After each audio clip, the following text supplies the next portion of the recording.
ছোট্ট একটি ঘটনা বলে আমার বক্তব্য শেষ করব। বেশ কদিন আগের কথা, এদেশে যখন ব্রিটিশ বিরোধী আন্দোলন হচ্ছিল, তখন একজন নেতা তখন তার স্কুলের ছেলেদেরকে, ইউনিভার্সিটির ছেলেদেরকে বলেছিলেন যে, dear student, please leave the class, join the movement. তখন সেই ছেলেপেলেরা লিডারদেরকে, সেই লিডারকে লক্ষ্য করে বলেছিল, honourable leader, our parents are requesting us to join the class and you are requesting us to leave the class. What should be preferable to us? আমরা কোনটি মেনে নেব? তখন এরকম একটি বিব্রতকর প্রশ্নের জবাবে তখন সেই নেতা বলেছিলেন যে, প্রিয় বন্ধুরা, আমার প্রিয় ছাত্ররা, শোনো, ব্যাপারটি যদি আমার সাথে এবং তোমার বাবার সাথে হয়, তোমার বাবারটা মেনে নেবে, আর বিষয়টা যদি তোমার সাথে, তোমার বিবেকের সাথে এবং তোমার বাবার সাথে হয়, তোমার বিবেকেরটা মেনে নেবে। প্রিয় বন্ধুরা, আজকে ছাত্র শিবিরের বিরুদ্ধে এ সকল পজিটিভ অ্যাক্টিভিটিস এর পরেও প্রচুর অপপ্রচার রয়েছে। এই অবস্থাতে আমরা আমাদের বন্ধুদেরকে আহ্বান জানাবো, তোমার বিবেক এবং ছাত্র শিবিরের পজিটিভ অ্যাক্টিভিটিস এগুলোকে মেনে নিয়ে, এগুলোকে কম্পেয়ার করে যেটা তোমার কাছে ভালো মনে হয় সেটাই তুমি গ্রহণ করবে। একথা বলতে আমাদের দ্বিধা নেই। একজন অন্ধ মানুষের কাছে যত বড় আলো দেওয়া যাবে, সে আলো দিয়ে পথিককে যতটা না পথ দেখাবে, তার চেয়ে বাড়িঘরে আগুন লাগিয়ে দিবে বেশি। সে অন্ধের কাছে যত বেশি আলো দেওয়া যাবে, তত বেশি বাড়িঘরে আগুন লাগিয়ে দিবে। আমাদের সমাজে আজকে যারা অন্যায় দুর্নীতি করেন, আমাদের যারা আজকে বোনদের লাঞ্ছিত করে, তারা আমাদের গ্রামের সেই একদম অপরিচিত এমন কোন ছেলে নন। যারা দোকানে গিয়ে চাঁদাবাজি করেন, তারা গ্রাম থেকে আসা অশিক্ষিত কোনো বন্ধু নয়। আমাদের পত্রিকায় যাদের ছবি ছাপা হয়, তারাও আমাদের অপরিচিত কেউ নন। আমাদেরই যাদের প্রচন্ড জ্ঞানের অধিকারী, খ্যাতিমান সব প্রতিষ্ঠানের ছাত্র বন্ধুরাই আজকে আমাদের কলঙ্কের একটি ছাপ লেপন করে দিচ্ছেন আমাদের কপালে। আমরা যদি এর কথা এভাবে বলি যে, আমাদের এই অন্ধ বন্ধুদের হাতে যাদের বড় বড় লাইট পোস্ট দিয়ে দেওয়া হচ্ছে, যাদের আলোক মশাল দিয়ে দেওয়া হচ্ছে, এই আলোক মশাল দিয়ে প্রতীক্ষে যে সে যতটুকু পথ দেখাতে পারছে, তার চেয়ে আমাদের সমাজে আগুন লাগিয়ে দিচ্ছে বেশি। আমরা এই সমাজে আগুন লাগিয়ে দেওয়া ব্যক্তিগুলোর হাত থেকে হয় তাদের হাত থেকে মশাল ছিনিয়ে নিতে চাই, না হয় তাদের এই অন্ধ চোখকে তাদের সামনে আমরা আলো দান করতে চাই। ইসলামী ছাত্র শিবির এই অন্ধ পথিকগুলোর হাতে আলো ছিনিয়ে না নিয়ে এসে, তাদের হাতে আলো থাক, আমরা তাদের আলো ছিনিয়ে নিয়ে এসে কণ্ঠধর পরিচয় না দিয়ে, আলো থেকেই আমরা তাদের দুটি চোখের পাতা খুলে দিয়ে জাতির সামনে কলঙ্কের যে ছাপ তুলে ধরা হয়েছে, সেই কলঙ্কের ছাপে আমরা গর্বের একটি বড় ধাপ উন্মোচন করে তুলে ধরতে চাই। অনেক গরিব ছাত্র যারা হোস্টেলে থাকতে পারে না, মেসে থাকতে পারে না, লজিংয়ে থাকে, আমরা ছাত্রদের লজিং জোগাড় করে দেই। একটা ভালো লজিং জোগাড় করে দেওয়া একটা ছাত্রের জন্য কিন্তু বিরাট কল্যাণের কাজ। আমরা এটা করি। ছাত্রদের জন্য আমরা স্টাইপেন্ড চালু করি। গরিব ছাত্র, তার মেধা আছে কিন্তু ভর্তি টাকা নাই, তার পরীক্ষার ফি দেওয়ার টাকা নাই, তার বই কেনার সামর্থ্য নাই, এক্ষেত্রে তাকে স্টাইপেন্ড দিয়ে আমরা এক্ষেত্রে সহযোগিতা করে থাকি।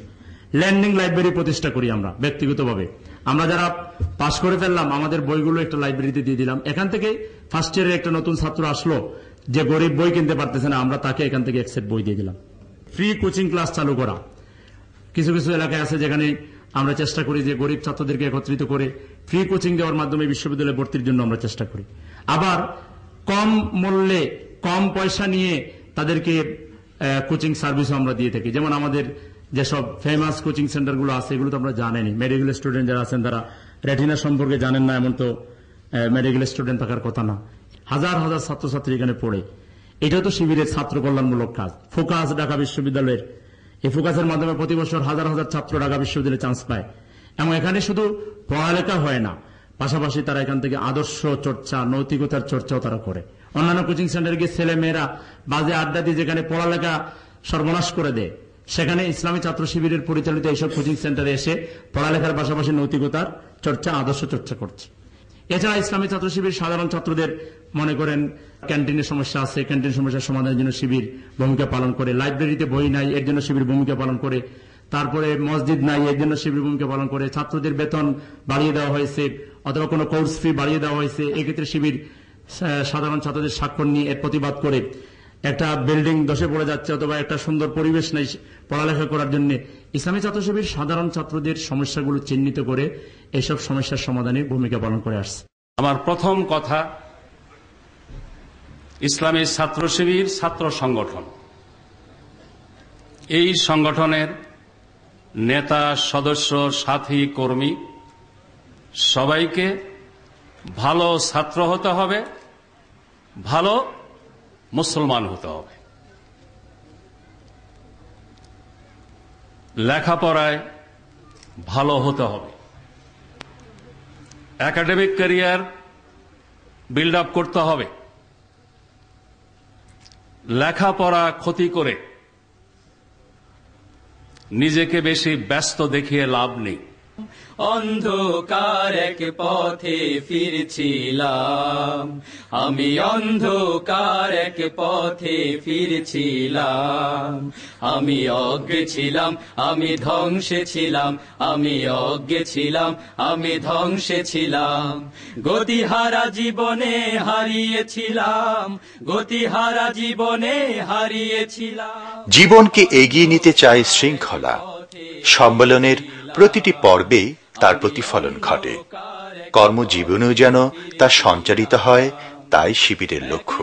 শিবিরের পথের ধারা হৃদয়ে মাঝে মোর জাগালো সাড়া, একদিন শিবিরের পথের ধারা হৃদয়ে মাঝে মোর জাগালো সাড়া, একদিন শিবিরের পথের ধারা হৃদয়ে মাঝে মোর জাগালো সাড়া।